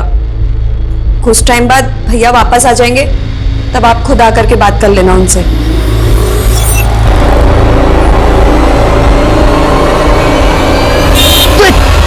अरे देख के चलाओ यार। अरे कौन हो आप? लेकिन मुझे क्या? अरे हो कौन? अरे कौन? छोड़ो मुझे, कहाँ ले जा रहे हो? बचाओ! ये चक्कर कुछ समझ में नहीं आ रहा। भवानी जी कह रहे हैं कि बेटा 3 महीने से गया है, लेकिन बेटी कह रही है कि जतिन गायब नहीं है, वो जहां कहीं भी गया है अपने आप आ जाएगा। आखिर ये चक्कर है क्या? पता करो, ये जतिन वाकई गायब है या मामला कुछ और ही है। जब तक जतिन यहाँ नहीं आ जाता मैं यही हूं, कहीं नहीं जाऊंगा। और सुन, ये घर मेरा है और तू मुझे यहां से नहीं निकाल सकती।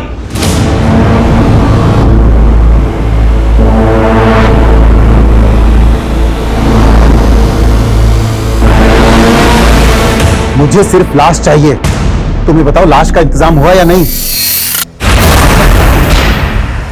Very good.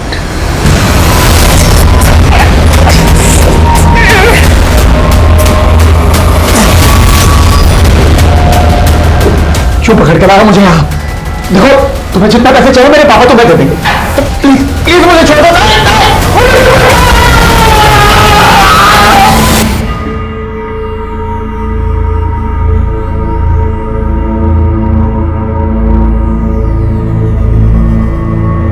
ओए बंदरिया! भैया! अरे अरे! वाह, पाउट वाली हीरोइन की तरह क्लिक किया जा रहा है ना? अच्छा वैसे सच बता, ये फोटो बॉयफ्रेंड रवीश को भेज रही है? भैया आप मेरी इतनी जासूसी क्यों कर रहे हो? अरे भाई हूं तेरा, जासूसी तो करनी पड़ेगी ना। अच्छा एक बात बता, सच में शादी करना चाहती है उससे? हाँ, पर टीचर बनने के बाद। अरे वाह, पापा से बात करूं? नहीं, पापा से बात तो करनी पड़ेगी ना। मैंने बोला आपको बात करने की। बहन की शादी की बात है तो मतलब करना तो पड़ेगा ही, लेकिन नहीं, कोई संभाल। ये गिफ्ट कौन लाया? पापा आप लेकर आई गिफ्ट? ओए, ये गिफ्ट मैं लाया हूँ। फिर तो नहीं चाहिए, रख लो अपना गिफ्ट अपने पास। पापा हमेशा भैया ना गिफ्ट देकर के रिटर्न गिफ्ट मांगते हैं। पापा बोलो इसे कुछ तो दे देना तू भाई को रिटर्न गिफ्ट। नहीं पापा, मुझे नहीं देना इनको गिफ्ट। और वैसे भी जब से माँ गई है ना, भाई बहुत इरिटेटिंग हो गए हैं। अब भी बता दो पापा, ये गिफ्ट पकड़ो।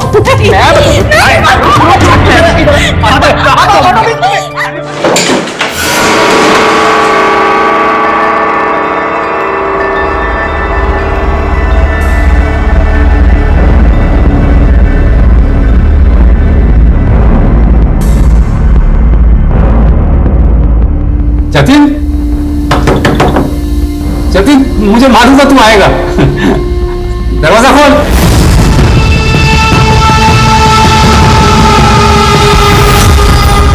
पापा आप यहाँ क्या कर रहे हैं? जतिन आया है, आवाज सुनी मैंने उसकी।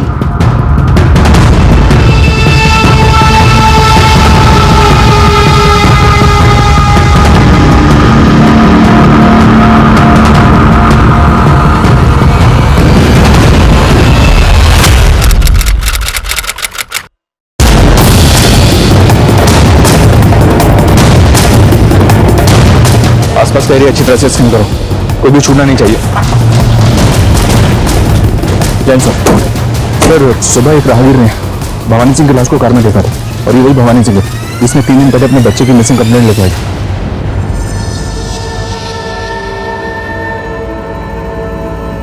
बॉडी पे कोई एक्सटर्नल इंजरीज के मार्क्स नहीं है, और ना ही गले पे कोई स्ट्रैंगुलेशन मार्क्स है, लेकिन मुझसे झाग निकल रही है।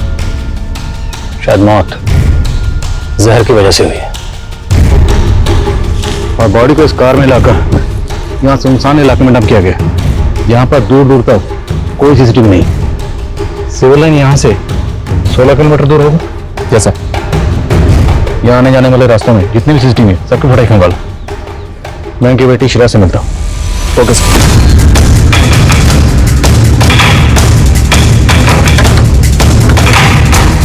इस तरह ताला लगा के आखिर शिरा कहाँ गई होगी? ये सीसीटीवी फुटेज चेक करो, और आसपास कोई पड़ोसी है तो बुलाओ उसे। Okay sir. जी हाँ सर, भवानी जी भी कल रात को यहीं थे। वो श्रेया का बर्थडे था तो उसने मुझे भी बुलाया था। इनफैक्ट सर उसने बताया था कि उसका भाई जतिन भी आने वाला है पार्टी में। तो जतिन आया था?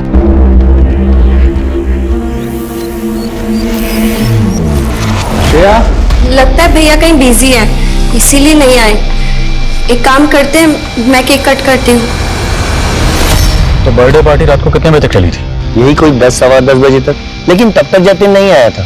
अच्छा, आपने जतिन को इस घर में आखिरी बार कब देखा था? सर जतिन को देखे हुए तो एक लंबा अरसा हुआ। वो शादी के बाद से ही यहाँ से शिफ्ट हो गया था। जतिन शादीशुदा? जी हाँ सर, वो यही अपनी बीवी के साथ में हरिनगर में कहीं रहता है। हरिनगर में एग्जैक्टली कहाँ रहता है, कुछ आइडिया आपको? हम सॉरी सर, ये तो मुझे कोई जानकारी नहीं। सर आप यहाँ? हमें आपके फादर की लाश मिली कुतुब रोड पर।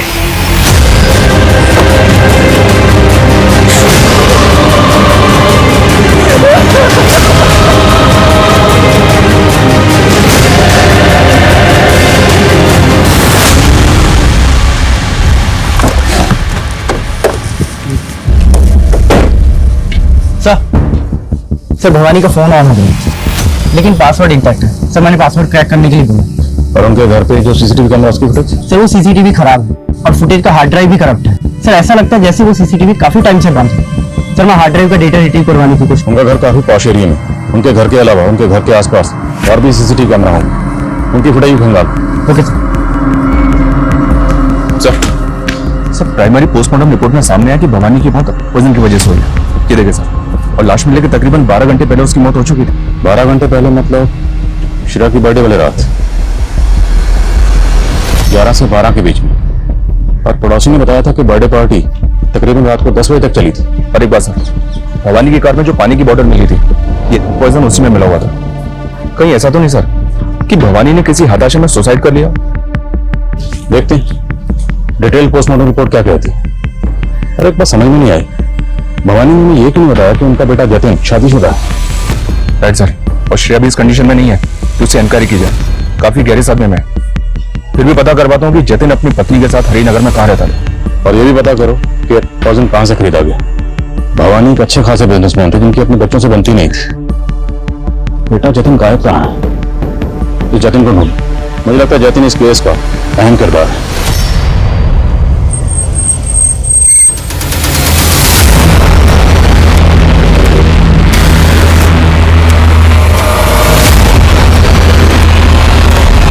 सर, ये जतिन अपनी पत्नी के साथ हरिनगर के जिस घर में रहता था उस घर का तो पता चल गया है, लेकिन उस घर पर पिछले 3 महीने से ताला लगा है और वो घर भी भवानी के नाम है सर।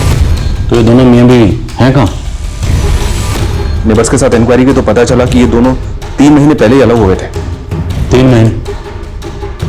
भवानी ने मिसिंग कंप्लेंट लिखवाते वक्त हमें बताया था कि वो 3 महीने से बिजनेस के सिलसिले में कहीं बाहर गए। कहाँ गए होंगे? जतिन की बीवी? उसका पता लगा लिया सर, वो सिद्धि टूर्स एंड ट्रेवल्स की मालकिन है। सर, भवानी अंकल की मौत का दुख है मुझे, लेकिन पिछले 3 महीने से मैं जतिन और उसकी फैमिली से कांटेक्ट में नहीं हूँ। 3 महीने पहले हमारा डाइवोर्स हो चुका है। और 3 महीने से ही जतिन को किसी ने नहीं देखा। डाइवोर्स होने के बाद जतिन कहाँ रह रहा था? सर, मैंने कहा ना, मैं पिछले 3 महीने से उसे कांटेक्ट में नहीं हूँ। अच्छा, आपके और जतिन के बीच में डाइवोर्स की वजह क्या थी? सर, एक पति पत्नी के बीच में बहुत सी वजह होती है। मैं वो सारी बातें आपको बताना जरूरी नहीं समझती। That's my personal matter.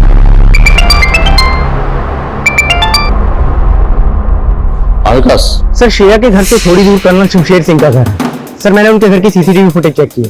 Sir, Shreya की बर्थडे वाली रात वहां से एक आदमी कंबल ओढ़कर भागते हुए दिखाई दिया। सर, उसी फुटेज में थोड़ी देर बाद भवानी जी की कार भी वहां से जाते हुए दिखाई दी। सर, ऐसा लग रहा है जैसे भवानी जी उस आदमी के पीछे अपनी कार लेकर गए हों।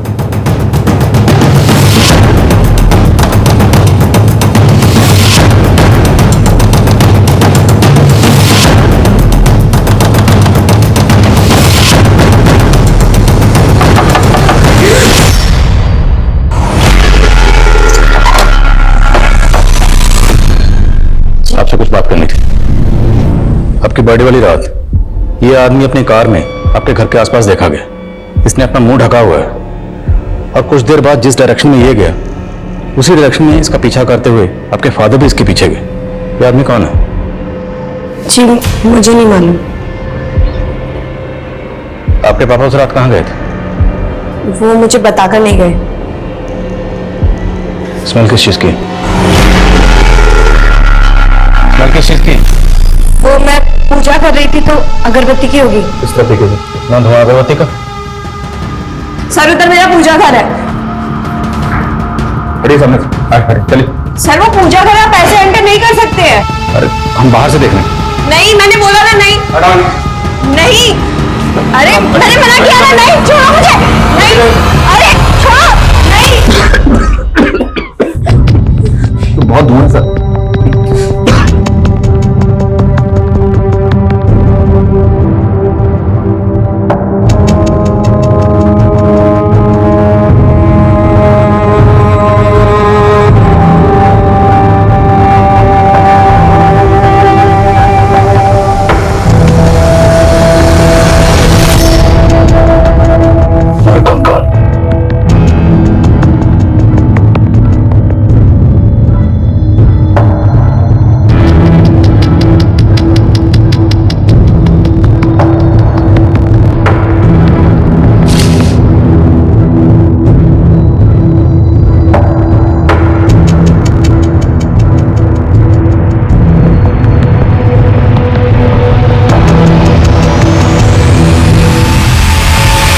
सारी चीजें कस्टडी में लो। कंकाल किसका है?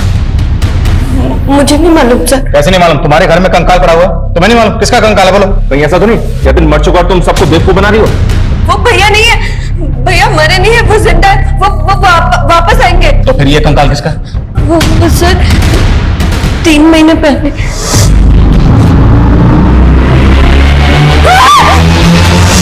तुम कहना चाहती हो कि 3 महीने पहले 2 चोर तुम्हारे घर में आए, एक लाश को फेंका और भाग गए, और तब से ये कंकाल तुम्हारे घर में पड़ा हुआ? हाँ सर, जब मैं घर वापस लौटी तो मैंने एक लाश देखी और मैं लाश देख करके घबरा गई और बेहोश हो गई। मुझे 24 घंटे बाद होश आया। मुझे कोई समझ नहीं आ रहा था सर कि मैंने किसी को कुछ नहीं कहा। बहुत डर गई थी तुम, इसलिए तुमने किसी को कुछ नहीं बताया। लेकिन इस लाश के साथ तुम पिछले 3 महीने से रह रही हो, तब डर नहीं लगा? अपना ये नाटक बंद करो। बोलो बोलो, लाश किसकी? कहीं ऐसा तो नहीं कि तुम्ही ने अपने भाई जतिन को मार दिया? नहीं सर भैया जिंदा है। तो फिर ये कंकाल किसका? बोलो बोलो, किसका कंकाल है? देखो तुम मुसीबत में फंस जाओगे, साफ साफ बता दो कंकाल किसका है। जतिन एक लंबे समय से गायब था और श्रेया लगातार कह रही थी कि उसका भाई जतिन वापस आएगा। तो सवाल और भी गहरा हो रहा था कि श्रेया जिस कंकाल के साथ रह रही थी वो वाकई जतिन का कंकाल होगा या किसी और का? अगर ऐसा था तो वो कौन होगा और वो चोर कौन थे? क्या वो इस हत्या के राज सुलझा सकते थे? और जतिन और श्रेया के पिता की हत्या हुई थी या वो आत्महत्या थी? क्या श्रेया की दिमागी हालत वाकई खराब थी या वो कोई नाटक कर रही थी? ये केस कई रहस्यों में उलझता जा रहा था और इन रहस्यों का कारवां अभी थमने वाला नहीं था। नहीं पापा, भैया नहीं है अंदर। आप जाइए अपने कमरे में, जाइए। बहुत हो गया तेरा और तेरे भाई का नाटक। एक नहीं सुनूंगा मैं, बात करनी है मुझे जतिन से। पापा नहीं, पापा तू रोक क्यों रही है?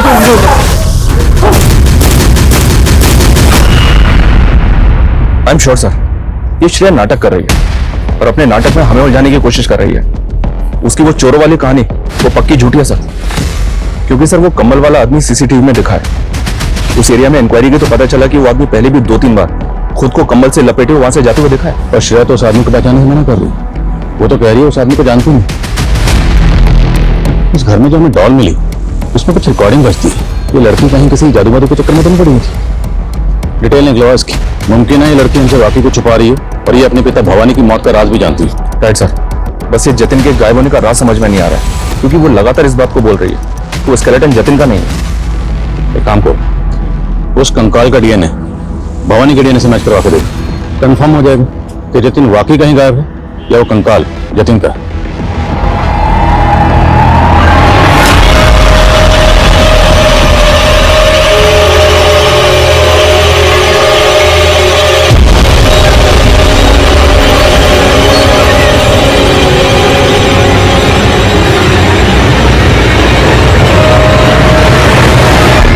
तो भवानी का फोन अनलॉक हो गया।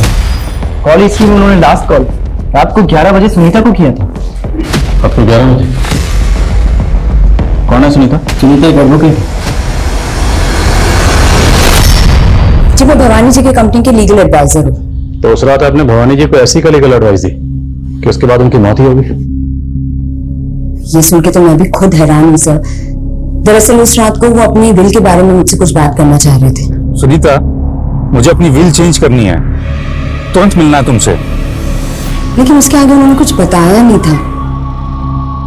मैं एक्सपेक्ट कर रही थी कि वो अगले दिन मुझसे मिलने आएंगे, लेकिन फिर तो उनकी पहली विल में ऐसा क्या लिखा था जिसे वो चेंज करवाना चाहते थे? सर उनकी पहली विल के मुताबिक उनकी मौत के बाद उनके बेटा, उनकी बेटी और उनके भाई तीनों ही बराबर हकदार थे उनकी प्रॉपर्टी में। उनका कोई भाई भी है? जी, उनका एक छोटा भाई है विक्रम सिंह। वो यही कुतुब रोड पे कहीं रहता है। कुतुब रोड पे हमें भवानी जी की लाश मिली। क्या इन दोनों भाइयों का आपस में किसी बात को लेकर कोई झगड़ा था? सर विक्रम, श्रेया और जतिन, इन तीनों का ही भवानी जी के साथ अक्सर कुछ ना कुछ इशू चलता रहता था, खासतौर पर उनके पुश्तैनी घर को लेकर। भैया आपकी बिल से मेरे को कोई लेना देना नहीं है। ये हमारा पुश्तैनी घर है, इसको बेचिए और मेरा हिस्सा मुझे दे दीजिए। चाचा जी, ये घर नहीं बिकेगा। इस घर से हमारी माँ की यादें जुड़ी हुई है। इसके अलावा मैं कुछ नहीं जानती सर। पता करो, ये भवानी का भाई विक्रम कुतुब रोड पे कहाँ रहता है? जैसा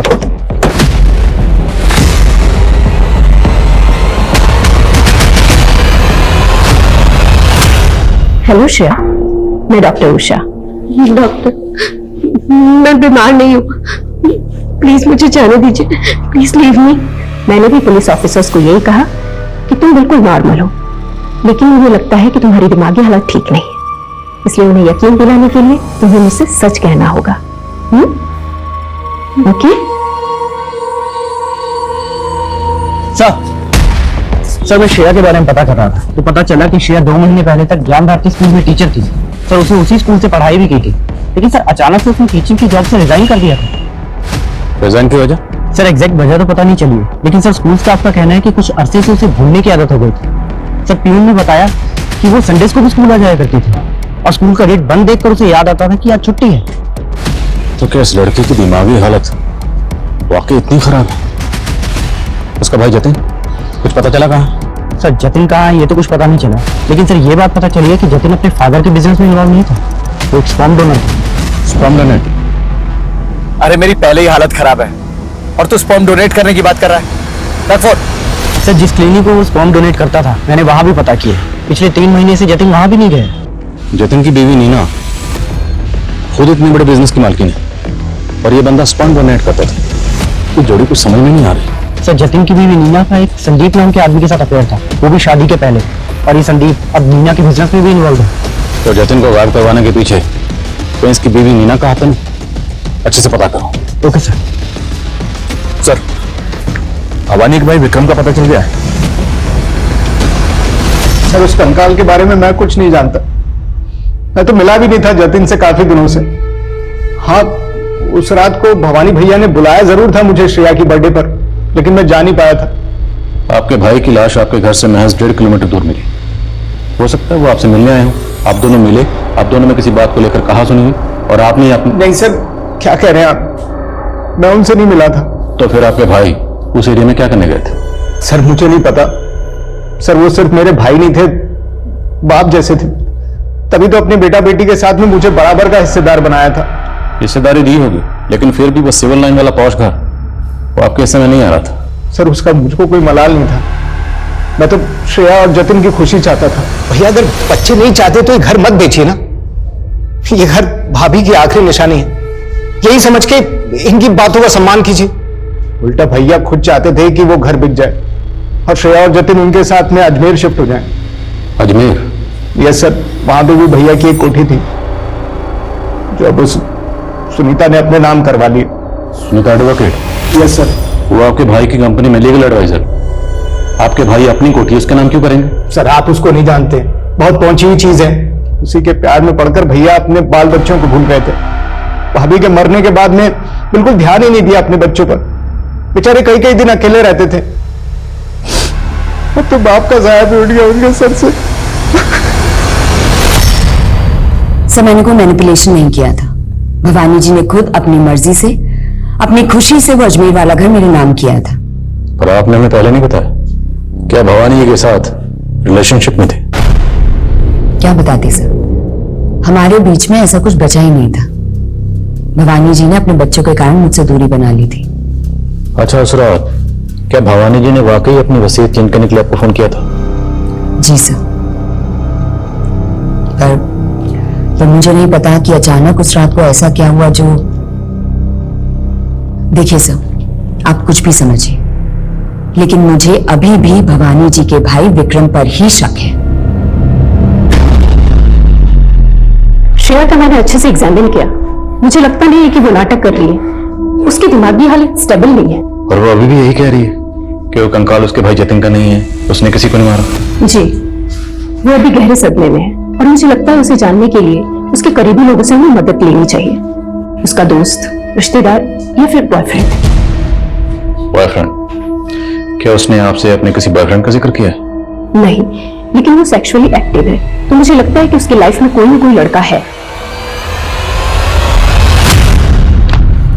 इन 2 नंबर से श्रेया की लगातार बात हो रही थी, पता करो ये दोनों नंबर किसके हैं। Okay sir. सर श्रेया के घर के सीसीटीवी का हार्ड ड्राइव रिट्रीव हुआ है, इसमें पिछले 3 महीने की फुटेज है। और सर 3 महीने से सीसीटीवी बंद है। सर इस दिन श्रेया मेन रोड से घर के अंदर दाखिल हुई, तब घर पे ताला लगा हुआ था और उसके बाद ये दोनों आदमी मेन रोड से भागते हुए दिख रहे हैं और इन दोनों के हाथ में बैग भी है। तो सवाल यह है कि अगर घर में ताला लगा हुआ था तो ये दोनों घर में दाखिल कैसे हुए होंगे? हो सकता है सर ये दोनों चोर हों और टेरेस से होते हुए घर के अंदर दाखिल हो गए। तो मतलब श्रेया की चोरी वाली बात सही है। इस फुटेज में जतिन कहीं नहीं दिख रहा। श्रेया के मुताबिक 2 लोग जब घर में आए थे, उनके भागने के बाद घर में उसने एक लाश देखी। अब अगर 2 लोग घर में चोरी करने आए थे तो लाश फेंक कर क्यों जाएंगे? हो सकता है सर चोर 2 नहीं 3 हो, इन तीनों का आपस में झगड़ा हुआ दो ने मिलकर एक को मार दिया और उसको छोड़ के भाग गए। पर फिर भी एक लड़की एक लाश के साथ रह रही थी, वो भी अकेली, वो भी 3 महीने के लिए। नॉर्मल है। पता करो ये दोनों चोर कौन थे, और वो कम्बल वाला आदमी भी हो सकता है इनसे कनेक्टेड हो। और एक बात सर, चोरी के अगले दिन का भी फुटेज चेक किया मैंने। इस घर में एक और लड़के का आना जाना था। कौन है लड़का?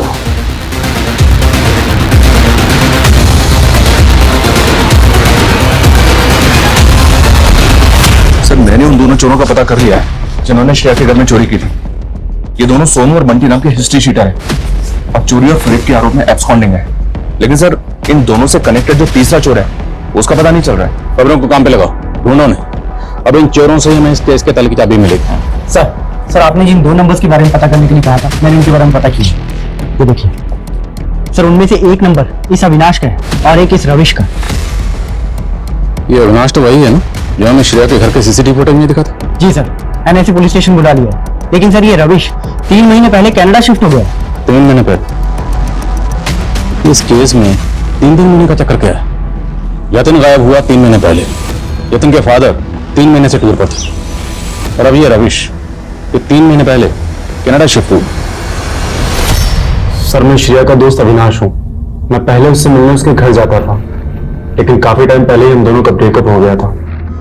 तो जब तुम श्रेया से मिलने उसके घर जाते थे तो वहां एक लाश थी, तुमने उस लाश को कभी नहीं देखा? लाश? कैसी बात कर रहे हैं सर? तो तुम कहना चाहते हो तुम्हें उस लाश के बारे में कुछ नहीं पता, तुमने कभी नहीं देखी उस लाश को? नहीं सर, मैंने कभी कोई लाश नहीं देखी। तुम्हारा श्रेया से ब्रेकअप क्यों हुआ? सर उसके बहुत मूड स्विंग्स होते थे सर। कभी लगता था वो मुझसे बहुत प्यार करती, और कभी लगता था कि वो मेरी होकर भी कभी मेरी नहीं हो पाएगी। सर वो मुझे कभी समझ ही नहीं आई। तो बिना समझे उसके साथ फिजिकल रिलेशन बना ली? क्या बात कर रहे हैं सर? वो तो मुझे कभी अपने नजदीक भी नहीं आने देती थी। ये सब शादी के बाद। ये रविश कौन है, जानते हो उसे? हाँ सर, रविश तो श्रेया का एक्स बॉयफ्रेंड था। श्रेया ने बताया था मुझे, और उन दोनों के ब्रेकअप के बाद वो कनाडा शिफ्ट हो गया था। श्रेया, अच्छा तुम नहीं जानती कि जतिन कहाँ गया, लेकिन मैं जानना चाहती हूँ कि तुम्हारा किसके साथ फिजिकल रिलेशन था। घबराओ मत, मैं ये सीक्रेट रखूंगी। श्रेया देखो, क्या वो अविनाश था या रविश? श्रेया घबराओ मत। सर हमने ये तो कंफर्म कर लिया कि रविश कनाडा में है, लेकिन श्रेया से जैसे ही हमने फिजिकल रिलेशन की बात की तो वो डरने लगी। कहीं ऐसा तो नहीं सर कि स्कूल में श्रेया को कोई मोलेस्ट करता था और जिसकी वजह से परेशान होकर उसने स्कूल से रिजाइन कर दिया? हाँ, लेकिन इन सब बातों का श्रेया के घर में जो कंकाल मिला उससे या उसके बाद जतिन से क्या कनेक्शन? फिर भी स्कूल में सर एक बात पता चली है सर, मुझे लग रहा है कि इस बात का हमारे केस से कोई कनेक्शन हो सकता है। माथुर बात तो बताओ। सर जिस दौरान श्रेया के घर से चोरों को भागते हुए देखा गया था सर, उसी दौरान मॉर्चरी से एक लाश भी गायब हुई थी। कहना क्या चाहते हो? सर हो सकता है कि किसी ने वो लाश चुराकर श्रेया के घर पे डंप कर दी हो। राइट सर, लाश को वहां पे डंप करना एक प्लान भी हो सकता है श्रेया को फंसाने के लिए, और इस काम के लिए सोनू और बंटी जैसे 2 चोरों का इस्तेमाल किया गया। ये दोनों चोर हैं कहाँ? कोई लीड? नहीं सर, उन दोनों का तो कुछ पता नहीं चला, लेकिन नीना के बॉयफ्रेंड संदीप के कॉल रिकॉर्ड्स में इस बलराम नाम के हिस्ट्री शीटर का नंबर मिला है। सर ये बलराम काफी टाइम से एब्सकॉन्डिंग है।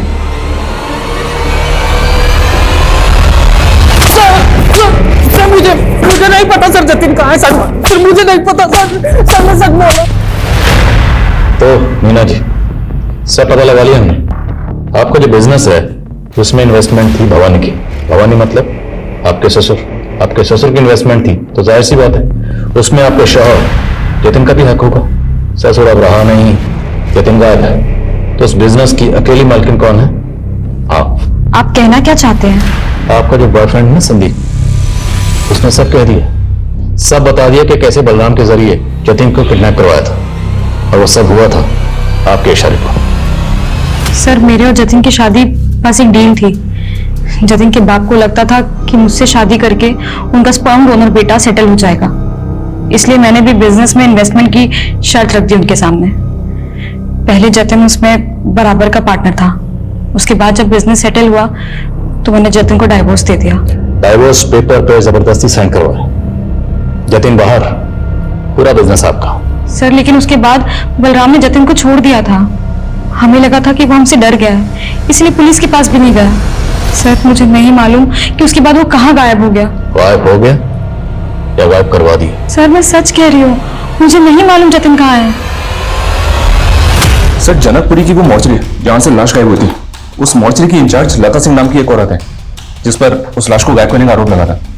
लता ने जनकपुरी पुलिस को बयान दिया सर कि उसने लाश गायब करके योगराज नाम के बाबा को दी थी, और ये बाबा इतना पावरफुल है कि जनकपुरी पुलिस उस पर कोई एक्शन नहीं ले पाई।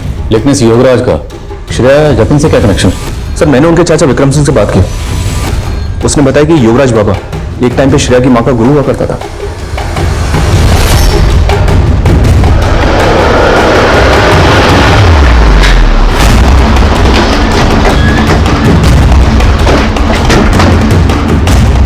हमारे पास इस बात के पुख्ता सबूत है कि आप छुपते छुपाते हुए अपनी कार में सिविल लाइन में श्रेया के घर उससे मिलने जाते थे।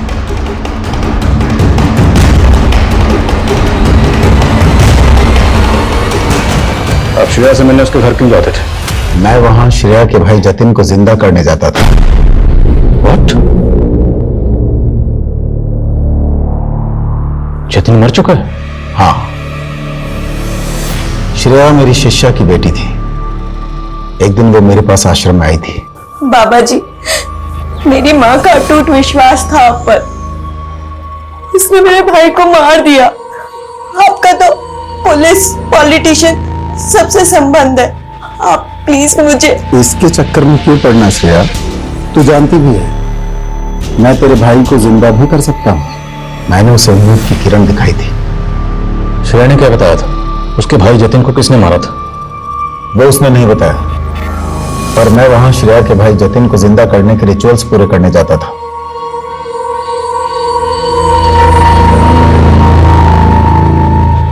पर मेरी साधना अधूरी रह गई। जतिन के कंकाल को तुम लोगों ने अपने कब्जे में ले लिया। कोई साधना वाधना नहीं। तुम जैसे ढोंगी बाबा अपने लालच के चक्कर में लोगों को बेवकूफ बनाते हो। लालच? अगर मुझे लालच होता तो मैं मॉर्चुरी से वो लाश क्यों गायब करवाता? तो लाश कहां? उसे तो मैं जिंदा करके ही दुनिया के सामने लाऊंगा। मेरी शक्ति को पहचानो, मेरे चेले बन जाओ। तुम्हें इंस्पेक्टर से डीआईजी बनवा दूंगा। मैं इंस्पेक्टर से डीआईजी बनूंगा या नहीं बनूंगा ये तो बात की बात है, लेकिन इतना तय, तुम्हारा ट्रांसफर यहां से सीधे जेल होगा।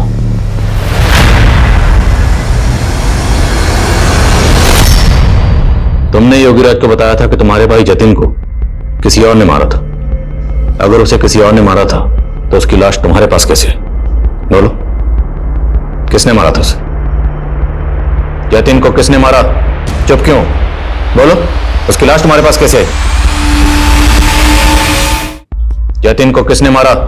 चुप क्यों? बोलो, उसकी लाश तुम्हारे पास कैसे है? कहीं ऐसा तो नहीं कि तुमने अपने भाई जतिन को मारा? तुम समझते क्या हो अपने आप को? मेरी लाइफ से सब एक एक करके चले गए, अकेली हो गई थी मैं। सब कुछ खत्म हो गया था मेरा, लेकिन मेरे भैया जिंदा हो सकते थे, जिंदा हो सकते थे वो, लेकिन तुम्हारी वजह से मेरा भाई जिंदा नहीं हो पाया। भाई लगेगी तो मेरी कैसे जी नहीं पाओगे तुम।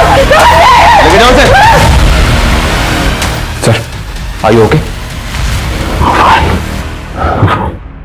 सर, उस एरिया के कई केमिस्ट और किराना स्टोर में इंक्वायरी की तो फाइनली नारायण चौक के किराना स्टोर ने भवानी का फोटो आइडेंटिफाई किया। उसने कंफर्म किया कि भवानी ने खुद वो पॉइजन और पानी की बॉटल खरीदी थी। ये सब बातें तो इसी की तरफ इशारा कर रही हैं सर कि शायद भवानी ने खुद ही जहर खा लिया हो। अगर भवानी ने वाकई खुदकुशी की है तो मुमकिन है उनको पता चल गया हो कि उनका बेटा जतिन मर गया है।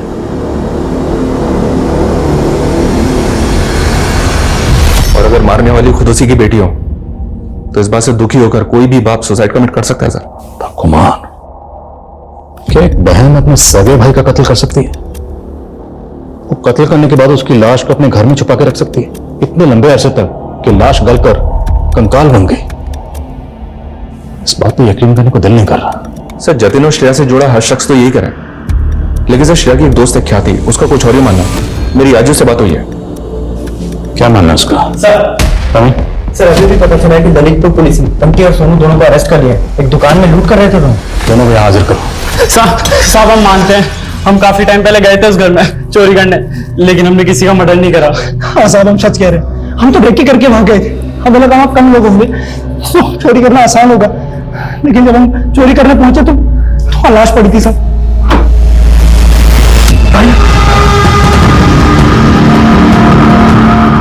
इसकी लाश पड़ी थी? हाँ सर यही था। हमने इसको 2 दिन पहले रेकी के वक्त में जिंदा भी देखा था, लेकिन जब हम चोरी करने पहुंचे तो वहां इसकी लाश पड़ी थी सर। माँ कसम साहब हमने नहीं मारा इसको। सर श्रेया मेरे बचपन की बेस्ट फ्रेंड थी और उसने अचानक से मुझसे दूरी बना ली क्योंकि जतिन ने कहा था कि वो मुझसे बात ना करे, और इसीलिए इतने सालों के बाद वो मुझसे मिली और उसने मुझे पहचानने से मना कर दिया। बचपन में ऐसा क्या हुआ था? श्रेया भूल हो गई। अच्छा अब नहीं करूंगा बस। आप कहना चाहती हैं कि बचपन में जतिन ने श्रेया के साथ? सर हो सकता है कि ये सिलसिला उनके बड़े होने के बाद भी चलता रहा हो। कैसे मुमकिन है? I mean, दोनों सगे भाई बहन। सर मैंने देखा तो नहीं, लेकिन सर महसूस ऐसा ही होता था कि जतिन श्रेया को मॉलेस्ट करता था।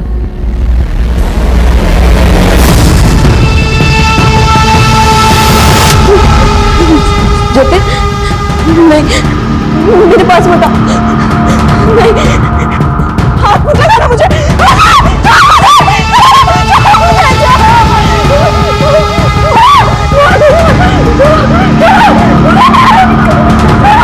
छोड़ो, मार डालूंगी मैं इसको।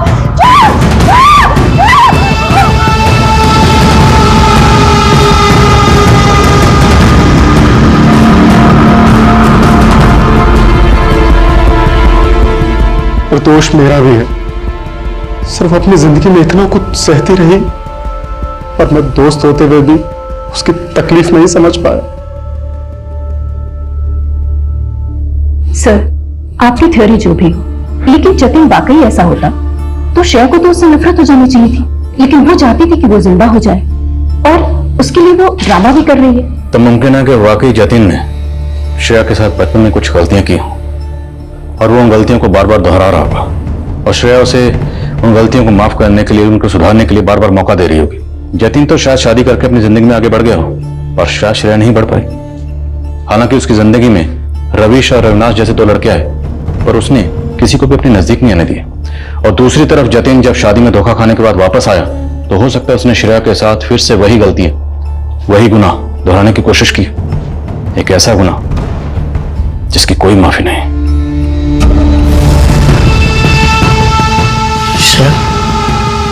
ये आप क्या कर रहे हैं? छोड़ो। श्रेया से मेरी बात तो सुन। छोड़ो मेरी बात तो सुन। छोड़ो मुझे। आपने मुझसे प्रॉमिस किया था कि हम मेरे साथ ऐसी वैसी कोई हरकत नहीं करेंगे। श्रेया मेरी बात सुन। श्रेया दरवाजा खोल। श्रेया दरवाजा खोल दे।